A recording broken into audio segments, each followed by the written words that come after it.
मेरे सभी दोस्तों को राधे राधे, जय श्री कृष्णा, गुड मॉर्निंग। तो मेरे साथियों, हम आज चर्चा करने वाले हैं अपने पशु परिचय परीक्षा 2024 के ऊपर, जिसके अंदर आज की हमारी क्लास रहेगी वो 11 नंबर रहेगी। अभी इन प्रश्नों को रट लीजिए, क्योंकि हूबहू पेपर आएगा। 150 नंबर का पेपर होगा, जिसमें आपका बी पार्ट है वो 45 नंबर का आएगा। दिखा दो आज अपना दम कि आपको कितना आता है और कितना नहीं आता है। तो चलो दोस्तों, अपन क्लास की स्टार्ट करते हैं। आप सब दोस्तों के सामने आज का हमारा पहला क्वेश्चन क्या है। तो प्रश्न पढ़ने से पहले मेरे साथियों, अगर आपको क्लास की पीडीएफ चाहिए तो व्हाट्सएप ग्रुप जरूर ज्वाइन कीजिए। व्हाट्सएप ग्रुप के नंबर ऊपर दिए गए हैं। नंबर है व्हाट्सएप ग्रुप के 90 5715 47। इन व्हाट्सएप ग्रुप पर नंबर कीजिए, आपको क्लास की पीडीएफ मिल जाएगी। तो हमारा पहला प्रश्न है मेरे साथियों की, गायों में ऋतुकाल के समाप्त होने के कितने घंटे पूर्व समागम करना होता है। ऑप्शन आपके सामने 1 घंटे पूर्व, 4 घंटे पूर्व, 6 घंटे पूर्व या 10 घंटे पूर्व। तो गायों में ऋतुकाल के समाप्त होने के कितने घंटे पूर्व समागम करना होता है मेरे साथियों, तो वो होता है अपन को 6 घंटे पूर्व।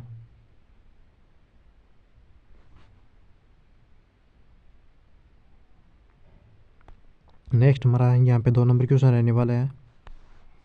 वैसे 52 नंबर है कि मजबूत व कठोर खाल की बकरी की नस्ल कौन सी है। Option A B C D आपके सामने चार्ट दिए गए हैं। सभी साथी नीचे जल्दी से कमेंट बॉक्स में आंसर गए हैं, फटाफट से सेशन को शेयर कर दीजिए। वो आपके ऐसे ही पसंद छपेंगे मेरे दोस्तों। पीडीएफ है जो मैं शाम तक या कल तक व्हाट्सएप ग्रुप में डाल दूंगा। ये क्लास की पीडीएफ में नहीं डालूंगा जो पहले से लेकर 25 क्वेश्चन हुए थे उसकी, क्योंकि वो इतने मज़ेदार मतलब इंपॉर्टेंट क्वेश्चन नहीं है, बाकी इंपॉर्टेंट है। तो मजबूत व कठोर खाल की बकरी की नस्ल कौन सी है, तो आपका राइट ऑप्शन होगा यहाँ पे ए नंबर ऑप्शन। अगला नेक्स्ट क्वेश्चन 53 नंबर हमारा प्रश्न है मेरे साथियों कि सबसे अच्छी दूध देने वाली व दीर्घकाजी बकरी की नस्ल कौन सी है। उस बकरी की नस्ल का नाम बताना है हमें जो सबसे अच्छी होती है और दूध देने वाली होती है। तो ऑप्शन आपके सामने जमुनापरी, बरबरी, गद्दी या मेहसाणा। तो वो होती है मेरे साथियों जमुनापुरी नस्ल की जो होती है ना बकरी, वो सबसे अच्छी दूध देने वाली होती है और दीर्घकाजी बकरी माना जाता है उसको। नेक्स्ट क्वेश्चन 54 नंबर हमारा प्रश्न है कि बिट्टल बकरी का प्रति आंत औसत दूध उत्पादन कितना होता है। कौन सी बिट्टल बकरी का, ये नाम आपने पहली बार सुना है बिट्टल बकरी का मेरे साथियों, ध्यान रखना। ऑप्शन आपके सामने 174 लीटर, 270 लीटर या 105 लीटर या 90 लीटर। तो बिट्टल बकरी का प्रति आंत औसत दूध उत्पादन होता है वो होता है 174 लीटर प्रति आंत बोला है इसने। आप सोचोगे कि इतना कैसे हो गया, ये देखिए प्रति आंत बोल रहा है। नेक्स्ट क्वेश्चन मूरा भैंस का दूध काल कितना होता है। मूरा नस्ल की जो भैंस होती है मेरे साथियों उसका दूध काल कितना होता है। ऑप्शन आपके सामने 300 दिन, 340 दिन, 200 दिन या 280 दिन। तो मूरा भैंस का दूध काल कितना होता है मेरे साथियों, तो याद रखना 300 दिन होता है। जो भी साथी ए नंबर ऑप्शन दे रहे हैं यहाँ पे उनका बिल्कुल राइट है, एकदम सही आंसर होगा।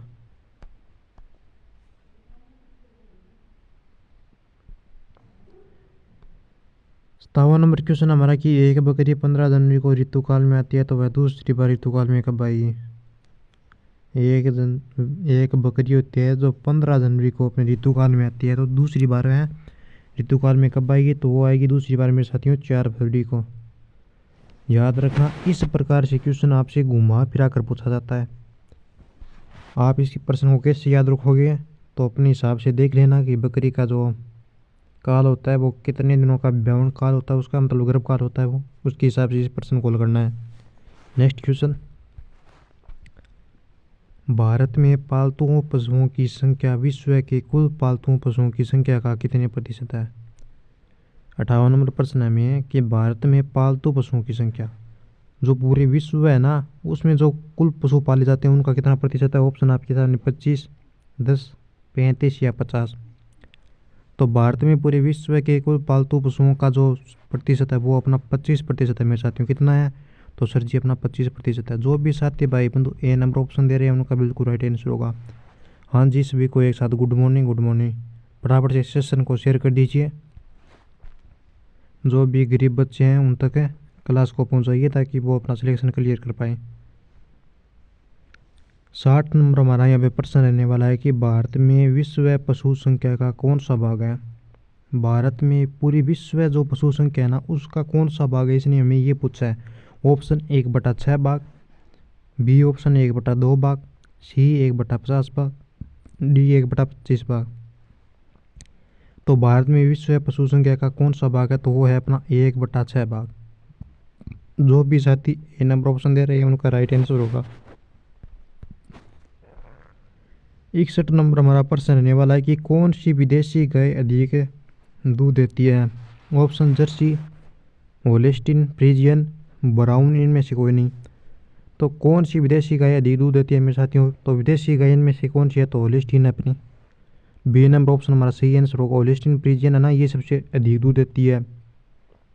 ये गाय तो अपने घर में भी है मेरे साथियों। इसका जो कलर होता है वो ऐसा होता है जैसे मतलब धोले काले धब्बा जैसा होता है इसका। कहीं पे धोले धब्बे होते हैं, कहीं पे काले।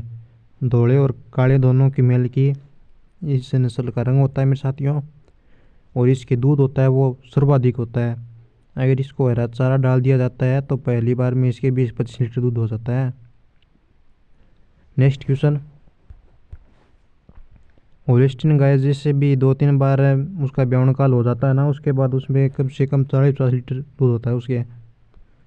62 नंबर हमारा प्रश्न है कि आयरशायर नस्ल की गाय कहाँ पाई जाती है। ये अपने नहीं पाई जाती है आयरशायर की गाय, याद रखना। Option Australia, Scotland, Switzerland, Netherland. तो आयरशायर नस्ल की गाय है वो अपने स्कॉटलैंड में पाई जाती है मेरे साथियों। जो भी साथी बी नंबर ऑप्शन दे रहे हैं ना उनका सही आंसर होगा। अगला हमारा 63 नंबर यहाँ पे क्वेश्चन रहने वाला है कि किस गाय का सिर, पीठ और कंधा एक लाइन में होते हैं।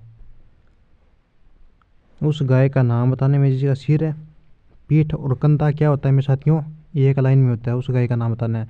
Option Friesian, Jersey, brown, Swiss या आवर्सायर। तो जर्सी नस्ल की जो गाय होती है मेरे साथियों उसका सिर, पीठ और कंधा होता है वो एक सीध में होता है, यानी एक लाइन में। बी नंबर ऑप्शन हमारा यहाँ पे 63 नंबर प्रश्न का सही आंसर होगा। इस नस्ल की गाय तो अपने घर में भी है मेरे साथियों। नेक्स्ट हमारा क्वेश्चन 64 नंबर हमारा प्रश्न है कि गाय की विदेशी द्विकाजी नस्ल कौन सी है। Option Ayrshire, brown Swiss, Guernsey, Jersey. तो गाय की विदेशी विदेशी और साथ में क्या बोला, द्विकाजी बोला है, ये याद रखना, द्विकाजी नस्ल। तो द्विकाजी नस्ल होती है आपकी जो विदेशी भी है गाय की, वह है अपनी ब्राउन स्विस, यानी बी नंबर ऑप्शन हमारा यहाँ पे बिल्कुल राइट आंसर होगा मेरे साथियों। नेक्स्ट हमारा क्वेश्चन रहने वाला है 65 नंबर कि गाय की द्विकाजी नस्ल कौन सी है। ऑप्शन हरियाणा, मेवाती, थारपारकर या ये सभी। तो गाय की द्विकाजी नस्ल हरियाणा भी है, मेवाती भी है, थारपारकर भी है, यानी ये सभी होगा। डी नंबर ऑप्शन हमारे यहाँ पे राइट आंसर होगा। गाय की द्विकाजी नस्ल कौन सी है तो मेरे साथियों, तो हरियाणा, मेवाती, थारपारकर, याद रखना। 66 नंबर प्रश्न है हमारा कि करण स्विस गाय की संकर नस्ल कैसे पैदा की जाती है।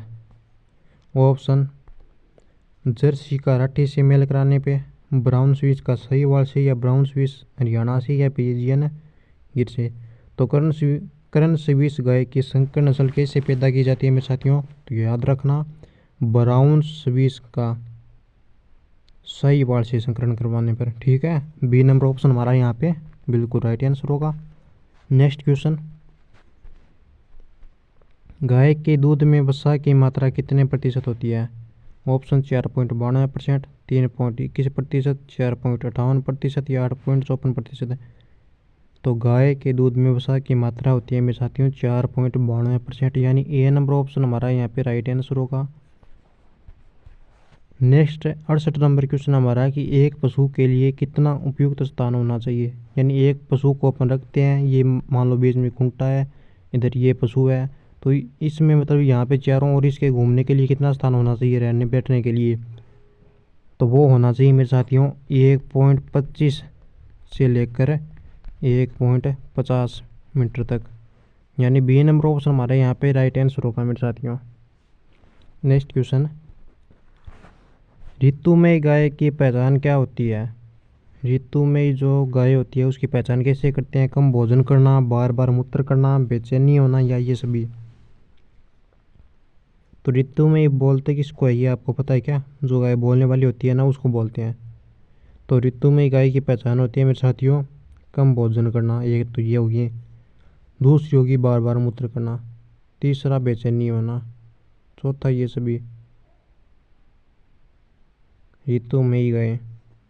नीचे मेट करके आंसर देंगे कि जो गाय बोलती है उसको बोलते हैं, या जिसका ब्यावन काल एकदम नज़दीक होता है, यानी जो ब्याने वाली होती है उसको बोलते हैं। किसको बोलती है? नीचे कमेंट बॉक्स में आंसर करेंगे। अगर आपको नहीं आता है तो आंसर करना, मैं आपको बता दूंगा। ये क्लास अपनी यहीं पे समाप्त करते हैं मेरे साथियों, मिलते हैं कल नेक्स्ट क्लास में। धन्यवाद।